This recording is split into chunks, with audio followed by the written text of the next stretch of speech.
செய்திக்கு வருவோமா?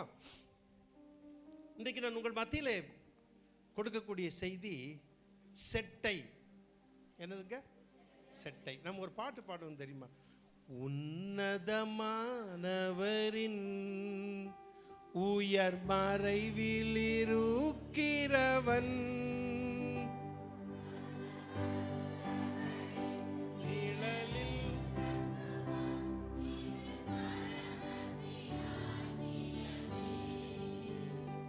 சர்வ வல்லவரின் நிழலில் தங்குவார். இது பரமசிலாக்கியமே. நில்லுங்க நில்லுங்க ஒரு நிமிஷம். அதான் பாட சொன்னேன். என்ன பண்ணீங்க? அவர் சேட்டையின் கீழ்ங்கிறீங்க. நமக்கு சேட்டை கொஞ்சம் ஜாஸ்தி தான். நமக்கு சேட்டை ஜாஸ்தி தான். சரியா? என்ன பாடணும்? நம்ம அப்படியே பாடிச்சோம். அவர் சேட்டையின் கீழ். ஒரு சேட்டையும் அவர் செய்யல, நம்ம தான் செஞ்சிட்டு இருக்கோம். அவர் சேட்டையின் கீழ் அடைக்கலம் புகவே தம் சிறகுகளால் மூடுவார்.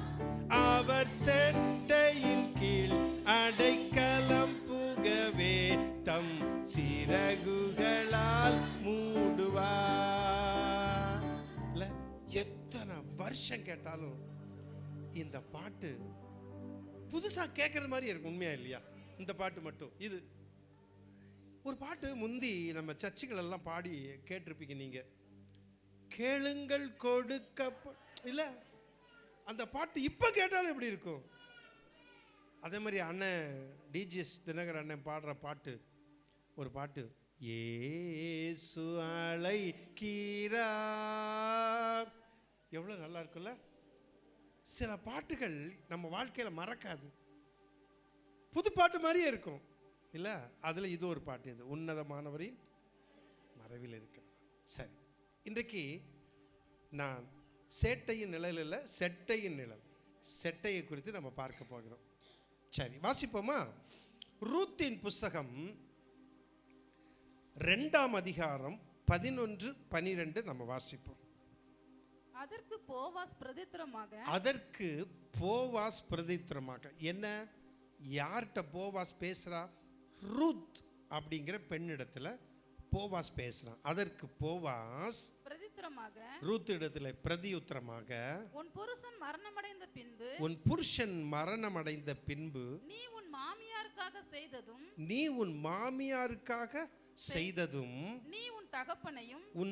உன் தகப்பனையும் உன் தாயையும் ஜென்ம தேசத்தையும் விட்டு உன்னை நீ அறியாத ஜனங்களிடத்தில் வந்ததும். உன்னை நீ அறியாத தேசத்தில். எப்படிங்க?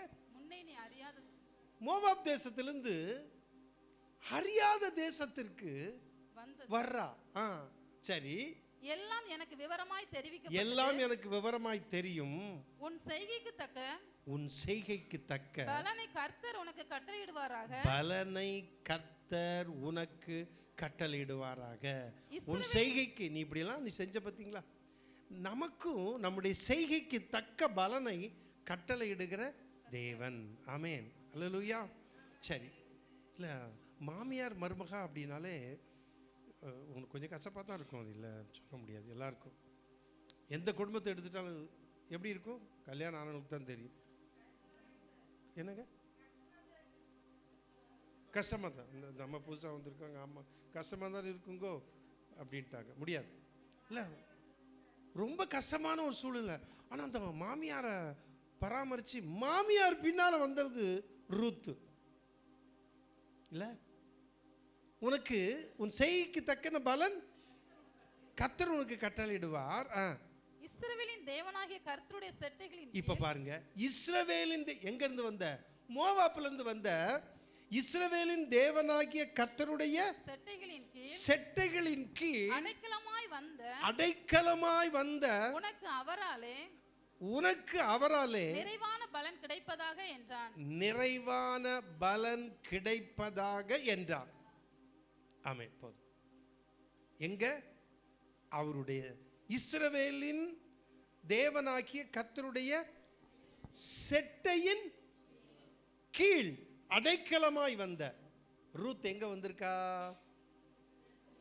இஸ்ரவேலின் தேவனாகிய கர்த்தருடைய செட்டையின் கீழ் அடைக்கலமாய் வந்திருக்கிறாள். மோவாப் ஸ்திரீவள் இல்ல? இவளை குறித்து, இந்த மோவாப்பை குறித்து ஒரு காரியம் பார்ப்போமா? வாசிப்போம். உபாகமம் 23ஆம் அதிகாரம் 3-6 முடிய. அம்மோனியரும் மோவாபியனும் கர்த்தருடைய சபைக்கு உட்படலாகாது. யாருக்கு? கர்த்தருடைய சபைக்கு உட்படலாகாது. யாரு? மோவாபியர்கள். இந்த ரூத் யாரு? மோவாபிய ஸ்திரீ. இந்த பெத்லகேமிலிருந்து நகோமி தன் புருஷனோடு தன் 2 மகனோடு அங்கே போய் குடியிருக்கிறான். அங்கே உள்ள ஒரு பெண்ணை தான் அவங்க மகன் 2 பெண்களை 2 மகன்மார்கள் கட்டுறாங்க. சரியா பார்க்குறோம். சரி, அவங்க இறந்துடுறாங்க, திரும்பி வர்றாங்க. மோவாப் கர்த்தருடைய சபைக்கு என்ன ஆகாது? உட்படல் ஆகாது. கர்த்தருடைய சபைக்கு உட்பட்டவர்கள் அல்ல. அப்போ சபைக்கு புறம்பானவர்கள், அந்த தேசத்திற்கு புறம்பானவர்கள். 10ஆம் தலைமுறையிலும் என்றைக்கும் அவர்கள் கர்த்தருடைய சபைக்கு உட்படலாகாது. எத்தனாம் தலைமுறையா? 10ஆம் தலைமுறைக்கும் கர்த்தருடைய சபைக்கு உட்படலாகாது.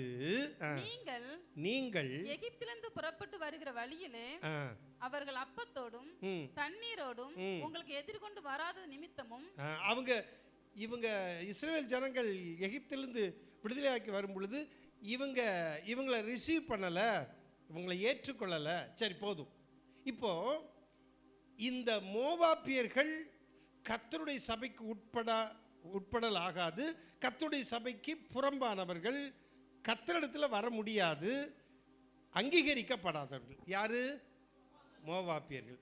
இப்போ மோவாபிய ஸ்திரீ யாரு? ரூத்து. ரூத் இப்போ எங்க வர்றா? இஸ்ரவேலுக்கு வர்றா, இல்ல பெத்லகேமுக்கு வர்றா. அப்படி வந்த அந்த பெண் போவாஸ் சொல்றான். போவாஸ் தான் அப்புறம் திருமணம் பண்றான். இயேசு கிறிஸ்து எந்த சந்ததியில் வர்றாரு? இந்த ரூத்தினுடைய சந்ததியில் வர்றார். ரூத்து இங்கே மத்தேயு எழுதின சுவிசேஷத்தில் இடம் பெறுகிறதை பார்க்கிறோம். சரியா? நல்லா கவனிங்க.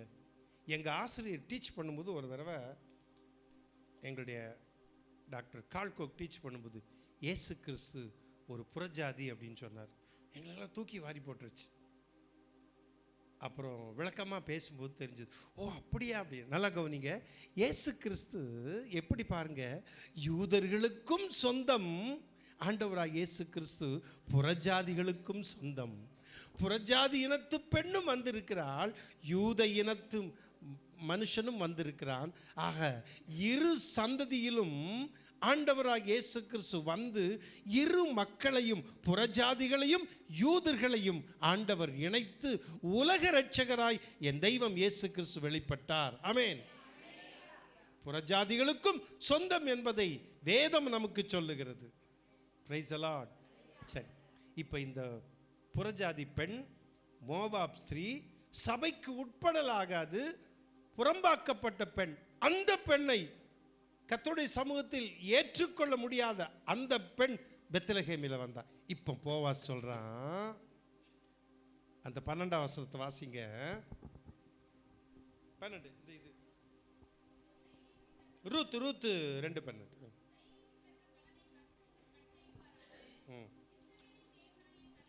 பாருங்க, உன் செய்கைக்கு தக்க பலனை கர்த்தர் உனக்கு கட்டளையிடுவாராக. இஸ்ரவேலின் தேவனாகிய கர்த்தருடைய, எப்படிங்க? யாரு? இஸ்ரவேலின் தேவனாகிய கர்த்தருடைய செட்டைகளின் கீழ் எப்படி வந்த? அடைக்கலமாய் வந்த.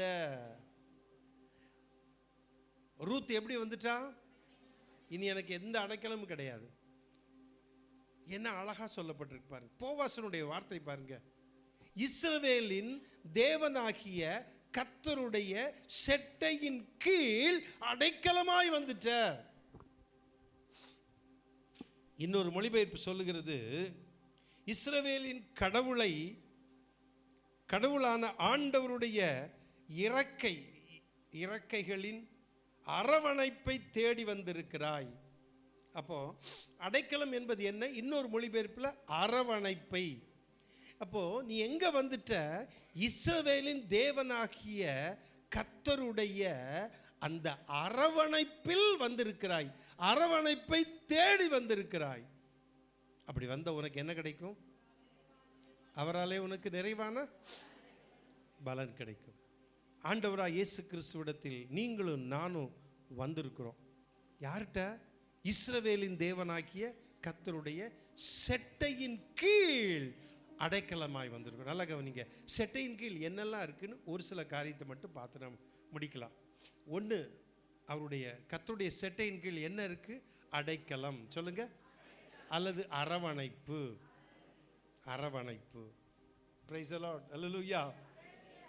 சங்கீதம் 91:4 வாசிக்கிறோம், அவர் தமது சிறகுகளாலே உன்னை மூடுவார், அவர் செட்டைகளின் கீழே அடைக்கலம் புகுவாய். அவருடைய செட்டையின் கீழே என்ன? அடைக்கலம் புகுவாய். அடைக்கலம் புகுவாய். அடைக்கலமா வந்துட்டா அவ்வளவுதான். நீங்க யூடியூப்ல பார்த்துருப்பீங்க ஒருவேளை, சில சின்ன கழுகு பருந்து வகைகள் கோழி குஞ்சை தாக்க வரும்போது தாய்க்கோழி எப்படி இருக்கும் தெரியுமா? பறந்து போய் விடவே விடாது. பயங்கரமா தன் உயிர் போனாலும் பரவாயில்ல, சண்டை போட்டு குஞ்சை காப்பாற்றும். குஞ்சை காப்பாற்றும், விடாது. தன்னிடத்தில் அடைக்கலமா இருக்கக்கூடிய தன்னுடைய குஞ்சுகளுக்கு அவ்வளோ பாதுகாப்பு. டக்குன்னு சிறகுகளை மூடிடும் இல்லை? கர்த்தர் எவ்வளோ நல்லவராக இருக்கிறார். உன்னதமானவருடைய மறைவில் இருக்கிறவன் சர்வ வல்லருடைய நிழலில் தங்குவான் என்று சொல்லப்பட்டிருக்கிறது. அவர் தமது சிறகுகளாலே உன்னை மூடுவார், அவருடைய செட்டையின் கீழ், அவருடைய செட்டைகளின் கீழ் அடைக்கலம் புகுவாய். இங்கே இது தாவீதின் சங்கீதம். நான் ஏற்கனவே உங்களுக்கு சொல்லியிருக்கேன். மோசையின் சங்கீதம் சிலர் சொல்லுவாங்க, இல்லை பார் மிட்ஸ்வாவில் சொல்லக்கூடிய அந்த இதுதான் என்று நான் சொன்னேன் உங்களுக்கு. ரைட். இங்கே சொல்லப்பட்டிருக்கிறது, இந்த சங்கீதக்காரன் சொல்லுகிறான், அவர் செட்டையின் கீழ் அடைக்கலம் புகுவாய். நீங்களும் நான் என்ன பண்ணியிருக்கிறோம்? அவர் செட்டையின் கீழ் அடைக்கலம். ரூத் எப்படி வந்தா? மோவாப்பிய பெண், அந்நிய பெண், சபைக்கு உட்படலாகாது. அப்படிப்பட்ட பெண் இஸ்ரவேலின் தேவனாகிய கர்த்தருடைய செட்டையின் கீழ் அடைக்கலமா வந்துட்டா. அடைக்கலமா வந்தவங்களுடைய வாழ்க்கையே வேறங்க. சொல்லுங்க, பக்கத்தில் பார்த்து திரும்பி, உங்க வாழ்க்கையே வேறங்க.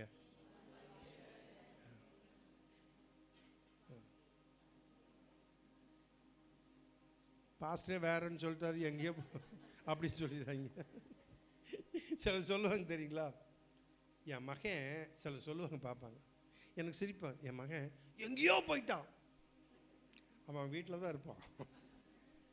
சொல்லும் பொழுது எங்கேயோ போயிட்டான் அப்படின்னா நல்லா உயர்ந்த இடத்துல நல்லா இருக்கான் அப்படிங்கிறதுக்கு அப்படி சொல்லுவாங்க. எனக்கு அந்த வார்த்தை பிடிக்கவே பிடிக்காது. நான் என் பிள்ளைகள் எங்கேயும் இல்லை, என் மகன் கோயம்புத்தூரில் இருக்கான், ஆசீர்வதிக்கப்பட்டிருக்கான், உயர்த்தப்பட்டிருக்கான், கஷ்டப்பட்டிருக்கோம், ஆண்டவர் ஆசீர்வச்சிருக்கான், அவ்வளோதான். எங்கேயோ போயிருக்கான் இல்லை, இல்லை எங்கேயோ போகலை, ஒரு ஊரில் அல்லது ஒரு இடத்துல இருக்கிறான், அதுதான் சரியா. எனக்கு அந்த வார்த்தை பிடிக்காது, எங்கேயோ போயிட்டாங்கிறது. நீங்களும் அப்படி தெரியாமல் சொல்லாதீங்க. அப்புறம் என்னன்னு சொல்லுவாங்க, அது வந்து வேற லெவலுங்க. அது நான் தப்பாக சொல்லலை, அது லெவல் என்னங்க, வேற லெவல். அது உண்மை, ஆண்டவருடைய பிள்ளைகளுக்கு வேற லெவல் வச்சிருக்காரு, அது நான் தப்புன்னு சொல்லலை. உங்களை என்ன ஆண்டவர் என்ன லெவலில் வச்சிருக்காரு? வேற லெவல். ஆமென். அது என்ன லெவல்? செட்டையின் கீழ் அடைக்கலமாக வந்திருக்க, மறந்துடாதீங்க. வேற எந்த லெவலும் கிடையாது, இந்த லெவல் தான் ஃபர்ஸ்ட். ரைட். இப்போ அவருடைய செட்டையின் கீழ் என்ன இருக்கிறது? அரவணைப்பு இருக்குது, அடைக்கலம் இருக்குது. ஒன்று. ரெண்டாவது, அவருடைய செட்டையின் கீழ் என்ன இருக்குன்னு பார்ப்போம். மல்கியாவின் புஸ்தகம் 4ஆம் அதிகாரம் 2ஆம் வசனம் வாசிங்க. ஆனாலும் என் நாமத்துக்கு பயந்திருக்கிற உங்கள் மேல் நீதியின் சூரியன் உதிக்கும், அதன் செட்டைகளின் கீழ் ஆரோக்கியம் இருக்கும். என்ன இருக்கும்? ஆரோக்கியம். எங்க நம்ம எல்லாம் செட்டைங்கிறமே, யோசிச்சு பார்த்துருக்குமா அவருடைய செட்டையில் என்ன இருக்குன்னு? கர்த்தருடைய செட்டையின் கீழ் என்ன இருக்குதா? ரெண்டாவது ஆரோக்கியம் இருக்கிறது. ஆங்கிலத்தில் நல்லா சொல்லப்பட்டிருக்கிறது என்னன்னா, with healing in his wings. Healing, சுகம் இருக்கிறது. ஆங்கிலத்தில் ஹீலிங்னு போட்டிருக்கு. அப்போ ஆண்டவருடைய செட்டையின் கீழ் வந்தா நமக்கு என்ன இருக்குது? சுகம் இருக்கிறது, ஆரோக்கியம் இருக்கிறது. Price the Lord. எங்க இருக்குன்னா இருக்குதான், மாற்றமே கிடையாது. கண்டிப்பா இருக்கு. நம்புறீங்களா? இல்லைங்க, எனக்கு கொஞ்சம் ஒரு மாதிரி இருக்குதுங்க. சில வேளையில் ஒரு மாதிரி தான் இருக்கும். கஷ்டமாக இருக்குங்க. சில சமயம் ஒரு மாதிரி அடிக்கடி இந்த மாதிரி பலவீனம் வருது. நான் அது இல்லைன்னு சொல்லலை. ஆனால் ஒன்றே ஒன்று, அவர் செட்டையின் கீழ் ஆரோக்கியம் இருக்கிறது. ஆமென். அவர் செட்டையின் கீழ் ஆரோக்கியம் இருக்கிறது. என் வாழ்க்கையில், உங்கள் வாழ்க்கையில் அதை மறக்க முடியாது. அந்த ஆரோக்கியம் உங்களுக்கு சொந்தமானது. அந்த ஆரோக்கியம் செட்டையின் கீழ் வந்தனால உங்கள் சிரசிலிருந்து அது உங்கள் சரீரத்தில் இறங்கும். ஆமென். Praise the Lord. ஹீல் ஆவீங்க, சுகமாவீங்க. அற்புத தெய்வீக சுகம் உண்டு அப்படிங்கிற நான் உறுதியாக சொல்ல முடியும். ஒரு சமயம் கவர்மெண்ட் ஹாஸ்பிட்டலுக்கு நாங்கள் ஜெபம் பண்ண போயிருந்தோம். பாஸ்டர் என் கூட வந்தாங்களே, நம்ம ஞாபகம் இல்லை, ரொம்ப வருஷத்துக்கு முந்தி. அப்போ ஏரிப்பாளையத்திலேருந்து ஒருத்தர் பொறி விற்கிறவர், நம்ம ரொம்ப வருஷத்துக்கு முந்தி நிறைய கை நிறைய மாத்திரை வச்சுருந்தார். ஐயா உங்களுக்கு நான் ஜெபம் பண்ணுறேன் அப்படின்ட்டு ஜெபம் பண்ணேன். எல்லாருக்கும் ஜெபம் பண்ணோம், அவருக்கும் ஜெபம் பண்ணிட்டு நாங்கள் போயிட்டோம். அடுத்த நாள் வந்தோம். அவர் என்ன சொல்கிறேன்னா, ஐயா நான் சொல்லாமல் கொள்ளாமல் போக போகிறேன் வீட்டுக்கு, நல்லா ஆயிடுச்சு அப்படின்னு. ஐயோ சொல்லிட்டு சொல்ல மாட்டேன், இந்த மாத்திரையெல்லாம் தூக்கி போட போகிறேன், குப்பை தொட்டியில் போட்டு நான் வீட்டுக்கு போப்பேன், நல்லா ஆயிடுச்சுங்க. சொன்ன வார்த்தை மறக்கவே முடியாது. ஆமென். யாருன்னே தெரியாதுங்க, பொறி வியாபாரி. தேடி பார்த்து அதுக்கு பிறகு ஏதாவது பொறி வியாபாரி, வேற பொறி வியாபாரி தான் இருந்தாங்க, அவரை பார்க்க முடியல. ஆனால் சுகமாயிடுச்சு. தெரியவே தெரியாதுங்க இயேசு கிறிஸ்துவை பற்றி. மாத்திரையெல்லாம் போட்டுருவேன்னாரு, தூக்கி போட்டுருவேன்னாரு. முடியுமா? முடியாதா? முடியும், முடியும். ஐயா சில வேளையில் நடக்காது நடந்துருதே, எனக்கு என்ன பண்ணுறது? அல்லது என் குடும்பத்தில் அது என்னங்கிற கேள்வி கேட்பதற்கு எனக்கு உரிமை இல்லை, கேட்கவும் எனக்கு தைரியம் இல்லை. அதுக்கு நான் தலை வணங்குகிறேன். வருத்தமளிக்கிற காரியம். ஆனால் ஒன்று, என் ஆண்டவராக இயேசு கிறிஸ்து என்னோடு, என் குடும்பத்தோடு, உங்களோடு, உங்கள் குடும்பத்தோடு இருக்கிறார். அவர் செட்டையின் கீழ் உங்களுக்கு ஆரோக்கியம் உண்டு. ஆமென், ஆமென். எத்தனை பேர் சுகத்தை பெற்றுக்கொள்ளுவேன்னு விசுவாசிக்கிறீங்க? இந்த நேம் ஆஃப் ஜீசஸ். ஹல்லேலூயா. ஒரே நிமிஷம் அப்படி ஜெபம் பண்ணுமா? ஒரு நிமிஷம் ஜெபம் பண்ணுமா? இந்த நேம் ஆஃப் ஜீசஸ், இயேசு கிறிஸ்துவின் நாமத்தில் நான் ஜெபிக்கிறேன். தலைவலியாக இருந்தாலும் சரி, கால் வலியாக இருந்தாலும் சரி, முழங்கால் வலியாக இருந்தாலும் சரி, வயிற்று வலியாக இருந்தாலும் சரி, எந்த வேதனையாக இருந்தாலும் சரி, ஆண்டவரே கர்த்தருடைய நாமத்துக்கு பயந்தவர்கள் மேல் நீதியின் சூரியன் உதிக்கும். அதின் செட்டையின் கீழ், அதின் செட்டையின் கீழ், அதின் செட்டையின் கீழ், அதின் செட்டையின் கீழ் ஆரோக்கியம் உண்டு. இந்த நேம் ஆஃப் ஜீசஸ் கிரைஸ்ட், இயேசு கிறிஸ்துவின் நாமத்தில் ஆண்டவரே உம்முடைய பிள்ளைகள் ஜெபிக்கலாம். ஆண்டவராக இயேசு கிறிஸ்து நாமத்தில் இப்பொழுது நான் ஜெபிக்கிறேன் உம்முடைய பிள்ளைகளுக்காக, ஜெபிக்கிறேன் உம்முடைய பிள்ளைகளுக்காக. இயேசு கிறிஸ்துவின் நாமத்திலே இந்த மல்கியா தீர்க்க தரிசனத்தில் சொல்லப்பட்ட இந்த வார்த்தையின்படி, இந்த வாக்குத்தத்தத்தின்படி உம்முடைய பிள்ளைகளுக்கு தெய்வீக சுகம் உண்டாவதாக. அவர் செட்டையின் கீழ் ஆரோக்கியம் உண்டு.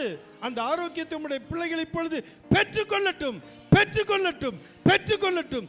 இந்த நேம் ஆஃப் ஜீசஸ், இயேசு கிறிஸ்துவின் நாமத்தில் உம்முடைய பிள்ளைகள் பெற்றுக்கொள்ளட்டும். ஆமென். Praise the Lord.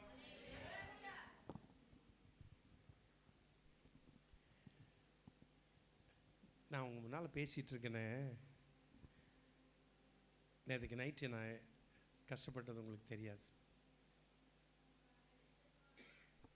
சிரிச்சிட்டு நல்லா ஹெல்த்தாக நிற்கிறேன். பட் நேற்றுக்கு நைட்டில் நான் கஷ்டப்பட்டது உங்களுக்கு யாருக்கும் தெரியாது. என் மகன் பில்லி வந்து ஜின்னு சொல்லியிருக்கா, மாமா ரூமில் என்னமோ லைட் எரியுது போய் பாருங்க. பில்லி வர்றான், ஏன் டாடி ஒரு மாதிரி உட்காந்துருக்கீங்க இந்த நேரத்தில் அப்படின்னு. நம்ம கொஞ்சம் கஷ்டமாக இருந்துச்சுன்னு அப்படியே ஜாம் பண்ணிகிட்டே இருந்தேன். அதுக்கு பிறகு தான் மெதுவாக படுத்தேன். காலையிலும் டயர்டாக இருந்துச்சு. பட் இங்கே வந்து ஆண்டவர் நிறுத்தினார். ஆமாம், நல்லா லோய். காரணம் என்ன? கதையெல்லாம் சொல்லலை. எனக்கும் என் குடும்பத்துக்கும் நான் போய் ஜெபிக்கிற மக்களுக்கு மத்தியிலையும் ஆண்டவர் கிரியை செய்கிறார். அவர் செட்டையின் கீழ், அவருடைய செட்டையின் கீழ் ஆரோக்கியம் உண்டு. அதுதான் எனக்கு தெரியுங்க. அதுதான் எனக்கு தெரியும். எனக்கு கஷ்டம் வரலாம், என் குடும்பத்தில் கஷ்டம், எனக்கு அதெல்லாம் தெரியாதுங்க. எனக்கு தெரிஞ்சது வாக்குத்தத்தம் தான். அவர் செட்டையின் கீழ் ஆரோக்கியம் உண்டு. ஆமென், பிரைஸ் தி லார்ட். ஒன்று, அவர் செட்டையின் கீழ் அடைக்கலம், அரவணைப்பு. ரெண்டாவது, நம்முடைய ஆண்டவருடைய செட்டையின் கீழ் என்ன உண்டு? ஆரோக்கியம் உண்டு, சுகம் உண்டு. எல்லாம் சொல்லுங்க, சுகம் உண்டு. அடுத்தது மூன்றாவது,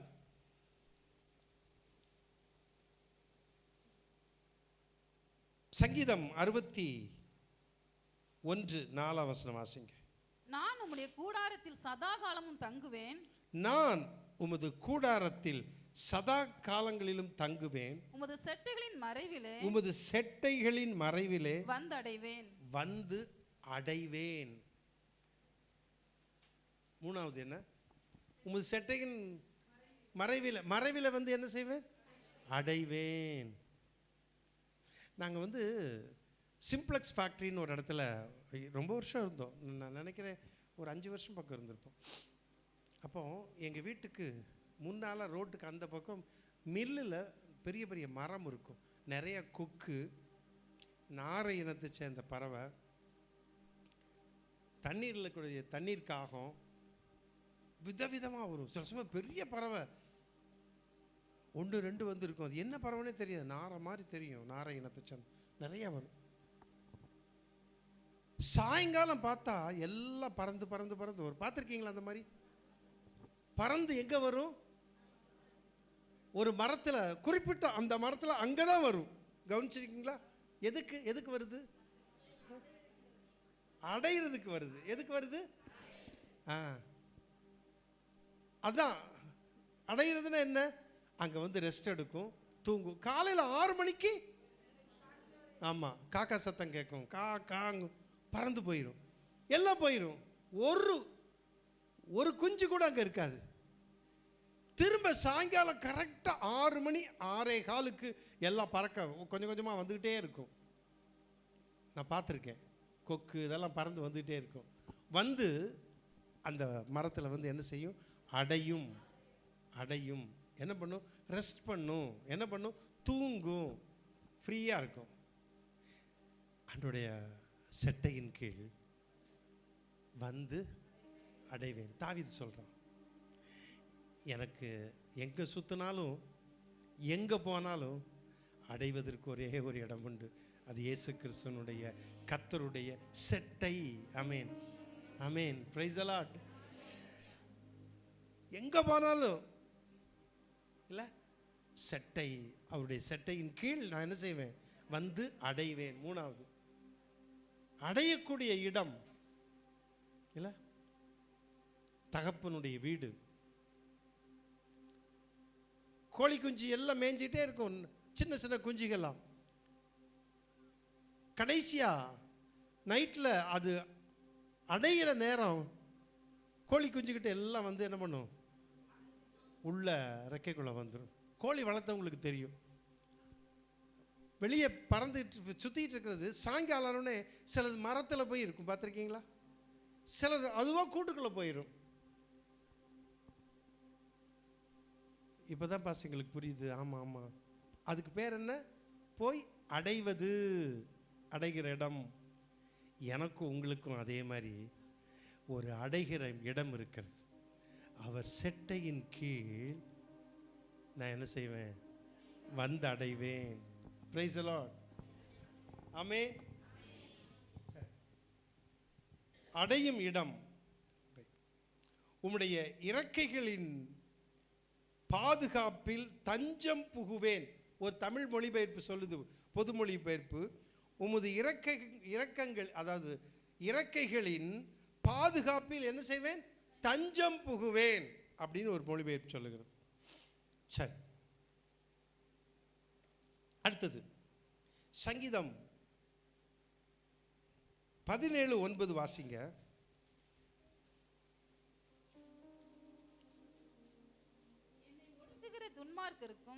என்னை ஒடுக்குகிற துன்மார்க்கருக்கும் என்னை சூழ்ந்து கொள்கிற என் பிராண பகைஞருக்கும் மறைவாக உம்முடைய செட்டைகளின் நிழலில் என்னை காப்பாற்றும். என்னை காப்பாற்றும்.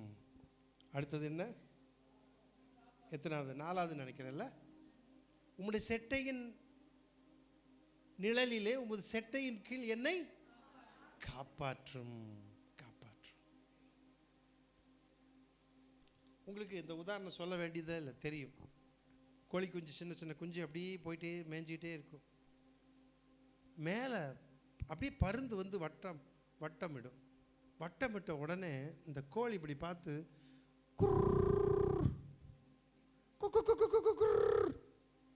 கோழி மேலே நல்லா கத்துறேன்னு சொல்லாதீங்க. சொன்ன உடனே இந்த கோழி குஞ்செல்லாம் எங்கெங்க இருந்து, அதனுடைய பாஷை பார்த்தீங்களா, அதுக்கு ஒரு பாஷை. அப்படின்னு சொன்ன உடனே ஓடி வந்து மடமடமட செட்டைக்குள்ளே வந்துட்டு அந்த ரெக்க வழி அப்படி பார்த்துட்டு அதை பார்க்கும். தைரியம், டேய் என்ன பண்ண முடியும், ஒன்றும் பண்ண முடியாது அப்படிங்கும். பார்த்துருக்கீங்களா? நம்மளும் அப்படி தான் இல்லை. அது இல்லை, நம்மளும் அதை தொலைஞ்சோம். ஒரு பிசாசு துரத்தும் பொழுது அது ரொம்ப பவர்ஃபுல்லாக முடியெல்லாம் செலுத்துருச்சு அந்த ஆளுக்கு. இயேசு நாமத்தில் போ.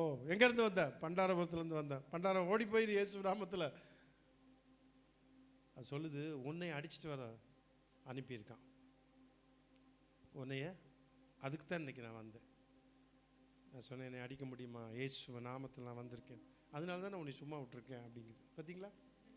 இப்போ இயேசு இல்லைன்னா அதனால் முடியும். அது சொல்லுது, அப்படியே வாழை சுருட்டிட்டு உடச்சிட்டு பறந்து போயிடுவேன். தெரியுமா? ஒன்றும் நடக்கலை. ஏன்? நான் எங்கே இருக்கேன்? அவர் செட்டையிலேருந்து வேலை பார்க்குறேன். என்னை ஒன்றும் பண்ண முடியும். அதான் நம்முடைய கர்த்தருடைய செட்டையின் கீழே வந்துட்டா நமக்கு என்ன செய்யுது? பாதுகாப்பு இருக்கிறது.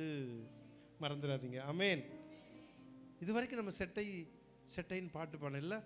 வாதை உந்தன் கூடாரத்தை அணுகாது மகனே, பொல்லாப்பு நேரிடாது மகளே. உன்னதமான கர்த்தரையே உறைவிடமாக்கி கொண்டார். உன்னதமான கர்த்தரையே அடைக்கலமாம் ஆண்டவரை ஆதாயமாக்கி கொண்டார். வாதை உந்தன் கூடாரத்தை அணுகாது மகனே, பொல்லாப்பு நேரிடாது மகனே. ஆமென். Praise the Lord. ஹல்லேலூயா.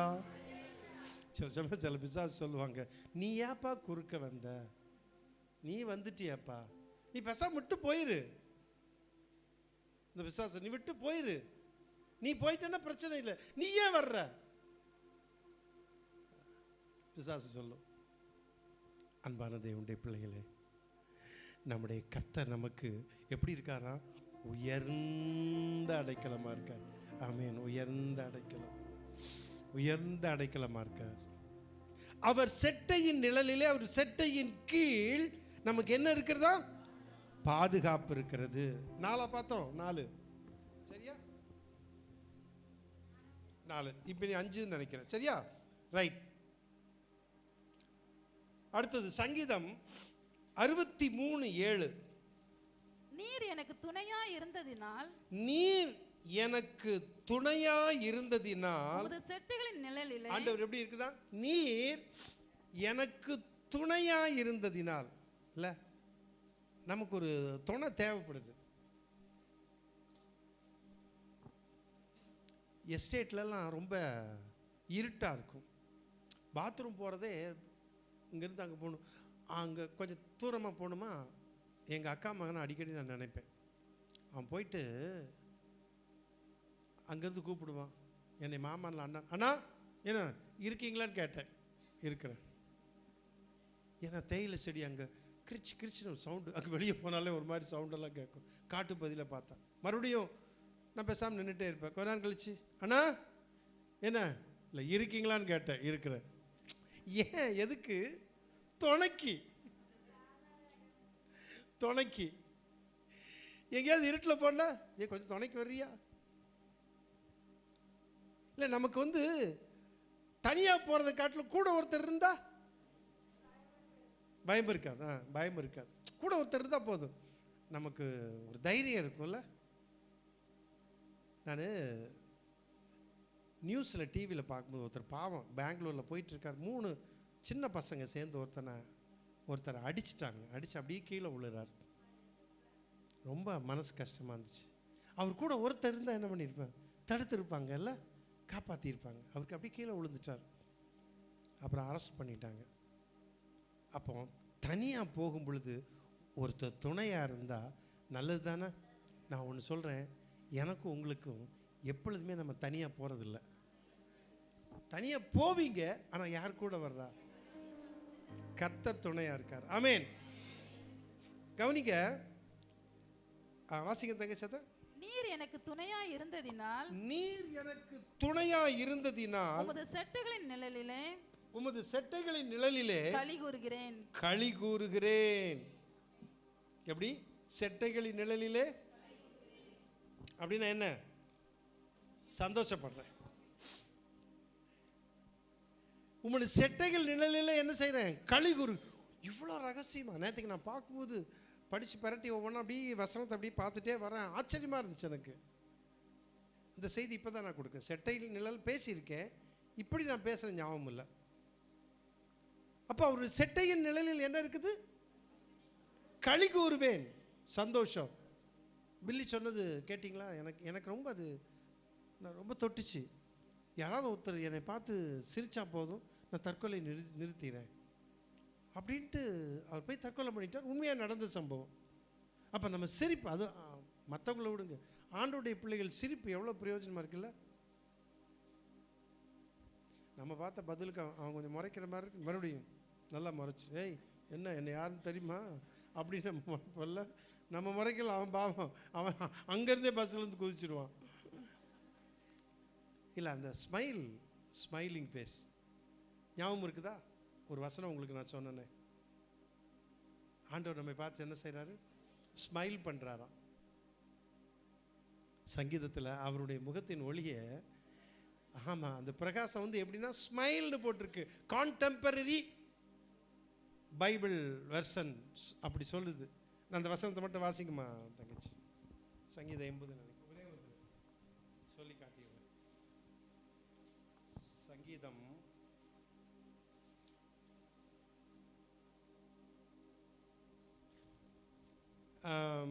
80:19 வாசிங்க. சேனைகளின் தேவனாகிய கர்த்தாவே, எங்களை திருப்பிக் கொண்டு வாரும், உமது முகத்தை பிரகாசிக்க பண்ணும். சரி, கவனிங்க, அது ஆங்கிலத்தில் கான்டெம்பரரி வெர்சன் என்ன சொல்லுதுன்னா, Lord God all powerful, make us strong again, smile on us and save us. Smile on us. Contemporary Bible வெர்சனில் என்ன சொல்லப்பட்டிருக்கு? Smile on us. உம்முடைய முகத்தை எங்கள் மேல் பிரகாசிக்க பண்ண, உம்முடைய முகத்தை, அதாவது உம்முடைய முகத்தை எங்கள் மேல் என்ன செய்யும்? ஸ்மைல் பண்ணும். ஸ்மைல் பண்ணும். இல்லை, கான்டெம்பரரி இங்கிலீஷ் வெர்சனில் ஸ்மைல் பண்ணும், எங்களை பார்த்து சிரியும். ஆண்டவர் நம்மளை பார்த்து அப்படி அந்த புன்முறுவலில் அப்படி சிரிக்கிறார்.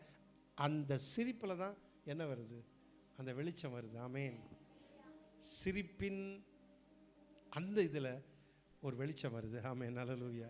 ஆண்டவருடைய முகத்தின் ஒளியிலிருந்து ஸ்மைல் பண்ணுறார். இல்லை, என்ன அழகாக இருக்குது. இதான் இந்த மாதிரி வசனத்தெல்லாம் வாசிக்கும்போது ரொம்ப நல்லாயிருக்கு.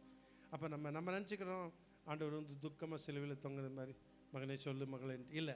ஆண்டவர் நம்மளை பார்த்து என்ன பண்ணுறாரு, ஜெபிச்சுட்டு இருக்கும்போது அப்படி பிரசன்னமாகி அப்படியே ஸ்மைல் பண்ணுறார். அப்படியே முகத்தின் ஒளி என் மேலே வீசுது, என் உள்ளத்தில் வீசுது. வந்தாலே ஹீலிங்க, சுகம் கிடைக்குது. Price the Lord. சரி,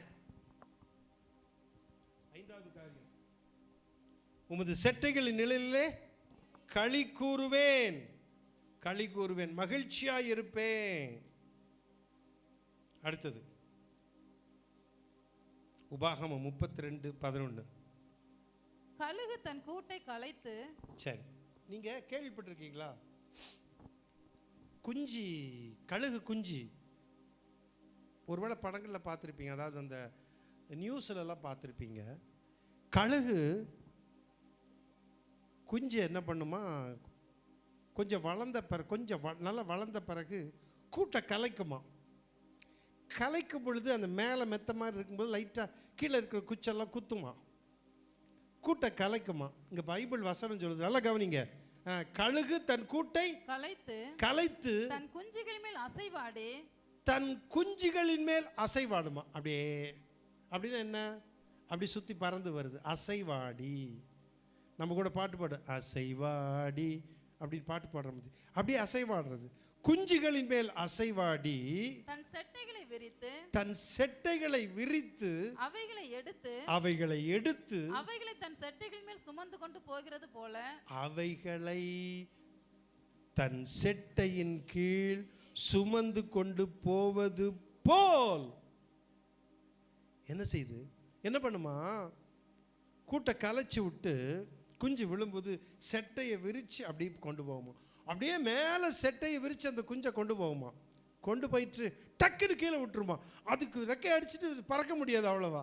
உடனே இந்த கழுகு என்ன பண்ணுமா, அப்படியே செட்டையை விரித்து அப்படியே தாங்கி சுமக்குமா. ஆமென். இல்லை அது நினச்சிக்கும், அவ்வளோதான் நம்ம அம்மா இப்படி விட்டுட்டு போயிட்டாங்கன்னு.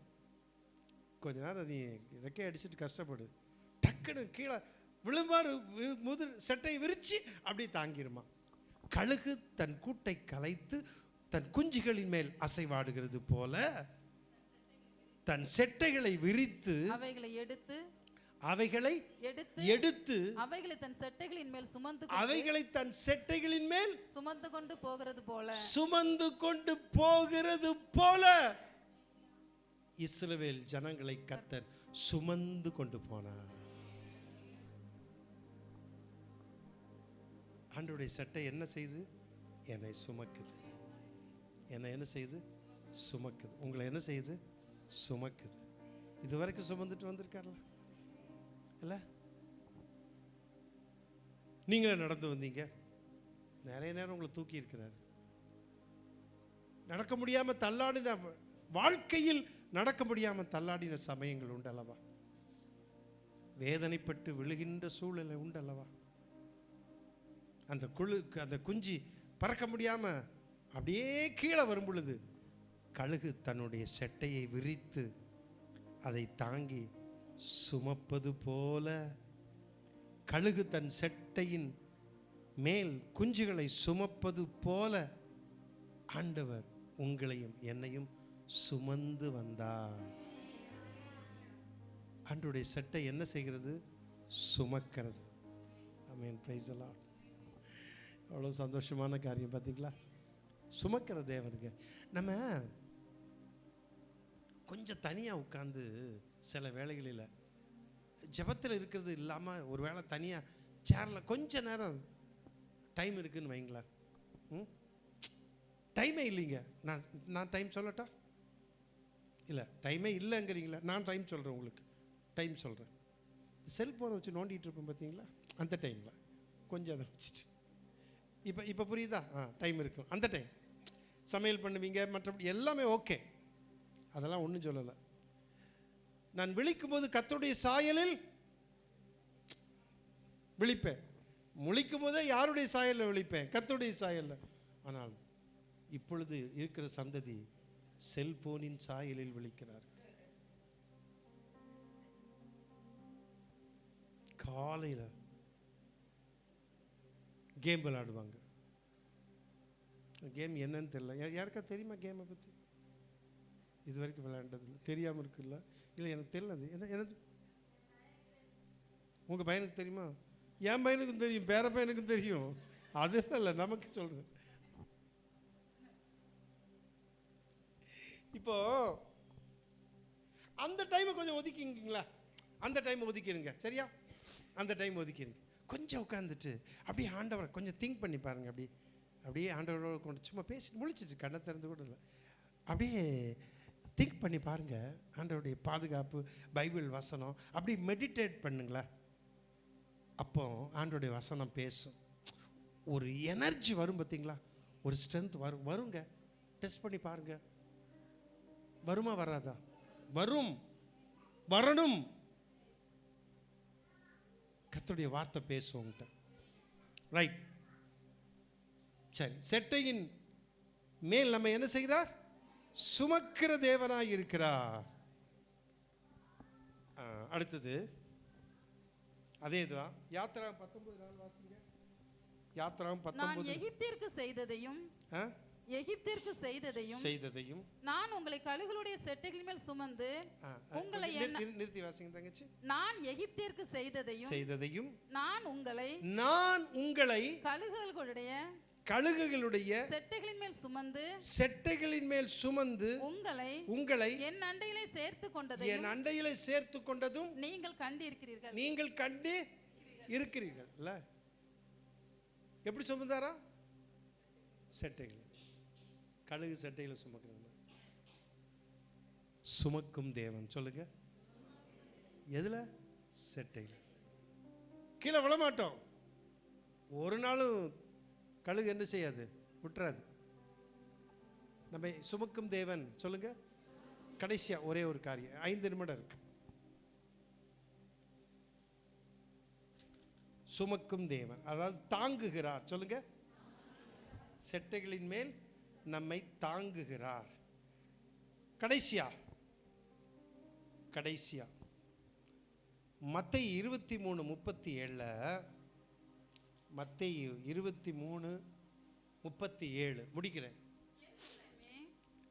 இயேசு கிறிஸ்து எருசலேமை பார்க்கிறார். எருசலேமை பார்த்து சொல்றார், எருசலேமே எருசலேமே, தீர்க்கதரிசிகளை கொலை செய்து உன்னிடத்தில் அனுப்பப்பட்டவர்களை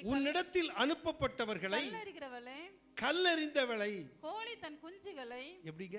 எருசலேமே எருசலேமே, தீர்க்கதரிசிகளை கொலை செய்து உன்னிடத்தில் அனுப்பப்பட்டவர்களை கல்லெறிந்தவளே. அப்படிதான் போட்டிருக்கோம். கல்லெறிந்தவளே, கல் எரிகிறவளே. அப்ப பாருங்க, பெண்பால் சொல்லப்பட்டிருக்குது. எதை பற்றி? எருசலேமை பற்றி சொல்லி இருக்குது. எருசலேமே எருசலேமே, நீ என்ன செய்கிற? தீர்க்கதரிசிகளை கொலை செய்தாய், உன் இடத்தில் அனுப்பப்பட்டவரை கல்லெறிகிறவளே.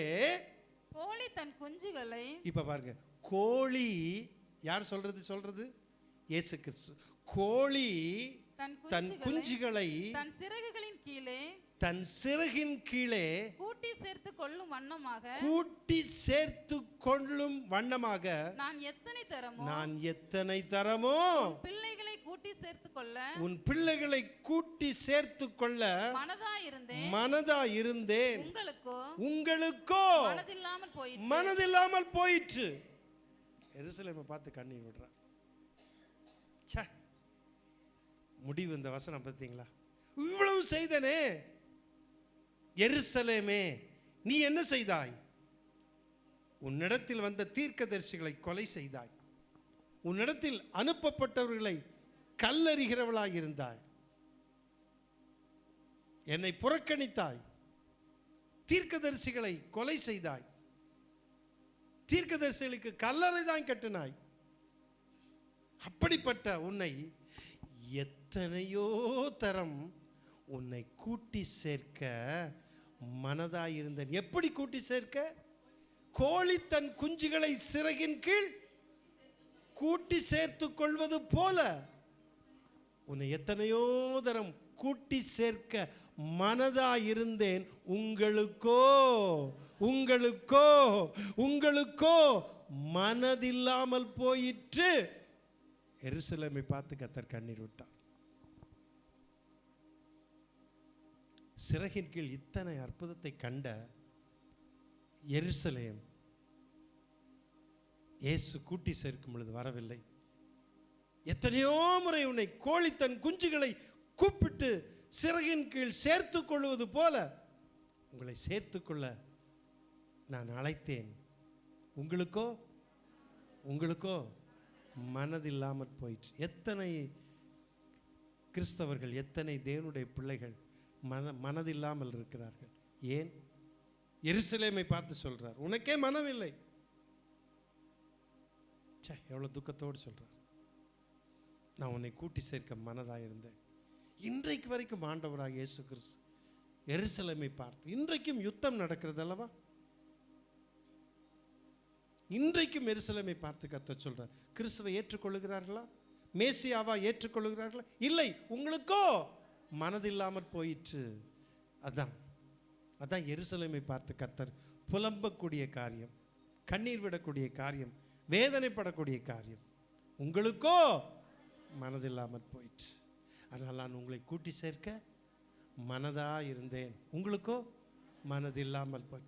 எனக்கு மனது இருக்கிறது, உங்களுக்கு எனக்கு மனது இருக்கிறது, உங்களுக்கு வந்து இயேசுவை விட்டு திரும்பி போறமே, பின்மாற்றமே போறமே எத்தனை பேர் ஆண்டவரை ஆராதிக்காம போகிறார்கள், கர்த்தரை புறக்கணிச்சிட்டு போறாங்க, மறுபடியும் திரும்ப பழைய வழிக்கு பாவ வழிக்கு போறாங்களே இயேசுவை அறிந்த பிறகு.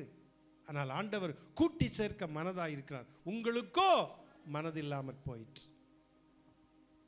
கடைசி ஆண்டவர் அவருடைய செட்டையின் கீழ் என்ன செய்கிறார்? விலகி போனவர்களை, தூரமாய் போனவர்களை கூட்டி சேர்க்க மனதாக இருக்கிறார். அப்போ ஆண்டவருடைய செட்டை எப்படி கூட்டி சேர்க்கிறது?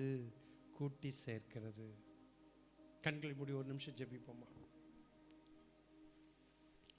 பரிசுத்தமுள்ள அன்பின் பிதாவே, உம்முடைய வார்த்தைகளுக்காக ஸ்தோத்திரம். கர்த்தருடைய செட்டையின் கீழ் அடைக்கலம் என்று சொல்லி பார்த்தோம். ஆமாண்டவரே, உம்முடைய செட்டையின் கீழ் எங்களுக்கு ஆரோக்கியம் என்று பார்த்தோம். உமது செட்டையின் கீழ் எங்களுக்கு மறைவிடம் என்று பார்த்தோம். கர்த்தாவே, உம்முடைய செட்டையின் கீழ் எங்களுக்கு ஆண்டவரே பாதுகாப்பு இருக்கிறது என்று பார்த்தோம். ஆண்டவரே, உம்முடைய செட்டையின் கீழ் எங்களுக்கு ஆண்டவரே கலிகூற பண்ணுகிறீர். உமது செட்டையின் மேல் எங்களை சுமக்குகிறீர். உம்முடைய செட்டையின் கீழ் எங்களை கூட்டி சேர்க்க மனதாக இருக்கிறீர். மனதுடையவர்களாய் சேர்க்கும் பொழுது உம்மிடத்தில் வருகிறவர்களாய் இருக்க உதவி செய்யும். இயேசு கிறிஸ்து நாமத்தில் பிதாவே, ஆமென்.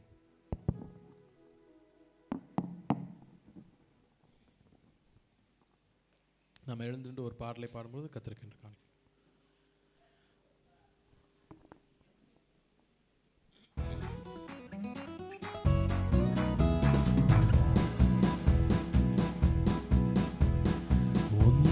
உன்னதமானவரின் உயர் மறைவில் இருக்கிறவன் சர்வ வல்லவன் நீனாலில் தங்குவான். இது பரமசிலாக்கியமே. சர்வ வல்லவரின் நீனாலில் தங்குவான். இது பரமசிலாக்கியமே. அவர் செட்டையின் கீழ் அடைக்கலம் புகவை தம் சிறகுகளால் மூடுவார். அவர் செட்டையின் கீழ் அடைக்கலம் புகவை தம் சிறகுகளால் மூடுவார். தேவனின் அடைக்கலமே, என் கோட்டையும் மரணும் அவர். அவர் சாத்தியம் பரிச்சயம் கேடகமா, என் நம்பிக்கையும் அவரே. அவர் சாத்தியம் பரிச்சயம் கேடகமா, என் நம்பிக்கையும் அவரே. அவர் செட்டையின் கீழ் அடைக்கலம் புகவை தம் சிறகுகளால் மூடுவார்.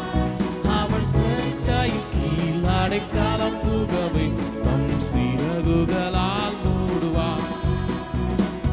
இரவின் பயங்கரத்துக்கும் பகலில் பறக்கும் அம்புக்கும் இருளில் நடமாடும் கொள்ளை நோய்க்கும் நான்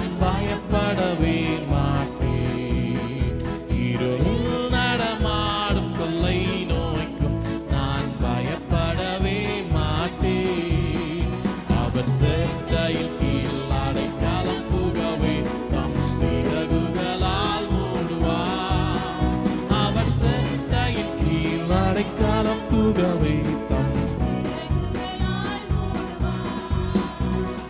தேவனும் அடைக்கலமே ஒரு பொல்லாப்பும் உன்னை சேருமோ ஒரு வாதையும் உன் கூடாரத்தையே அணுகாமலை காத்திடுவார் ஒரு வாதையும் உன் கூடாரத்தையே அணுகாமலை அவர் செட்டையின் கீழ் அடைக்கலம் புகவே தம் சிறகுகளால் மூடுவார் அவர் செட்டையின் கீழ் அடைக்கலம் புகவே தம் சிறகுகளால் மூடுவார் சிங்கத்தின் மேலே நடந்து வலு சர்ப்பத்தையும் மீதிப்பார் அவர் நாமத்தை நீ முற்றும் நம்பினதா உன்னை விடுவித்து காத்திடுவார் அவர் நாமத்தை நீ முற்றும் நம்பினதா உன்னை விடுவித்து காத்திடுவார் அவர் செட்டையின் கீழ் அடைக்கலம் புகவே தம் சிறகுகளால் மூடுவார் அவர் செட்டையின் கீழ் அடைக்கலம் புகவே தம் சிறகுகளால் மூடுவார்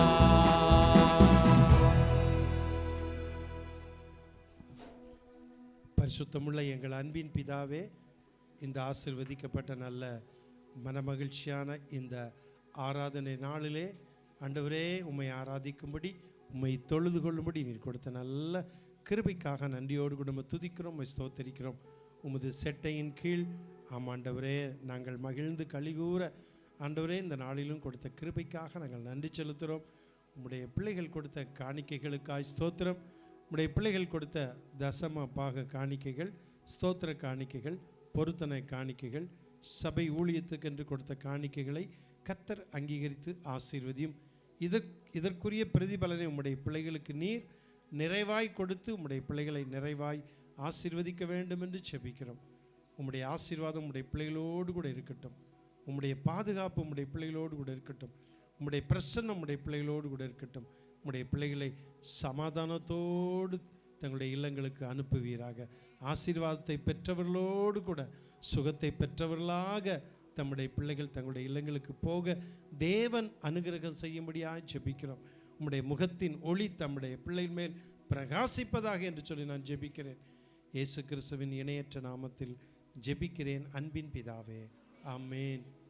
என் ஆத்துமாவே கர்த்தரை ஸ்தோத்திரி, என் முழு உள்ளமே அவருடைய பரிசுத்த நாமத்தை ஸ்தோத்திரி. என் ஆத்துமாவே கர்த்தரை ஸ்தோத்திரி, அவர் செய்த சகல உபகாரங்களையும் மறவாதே. ஆமேன். நம்முடைய கர்த்தராகிய இயேசு கிறிஸ்துவின் கிருபையும் பிதாவாகிய தேவனுடைய அன்பும் பரிசுத்த ஆவியானவருடைய ஐக்கியமும் சிநேகமும் வழிநடத்துதலும் பாதுகாப்பும் நம் அனைவரோடு கூட இன்றும் என்றும் சதா காலங்களிலும் கர்த்தருடைய வருகை மட்டும் நிலைத்திருப்பதாக. ஆமேன், ஆமேன். ஸ்தோத்திரம். Price the Lord. கர்த்தர் உங்களை ஆசீர்வதிப்பாராக. Price the Lord.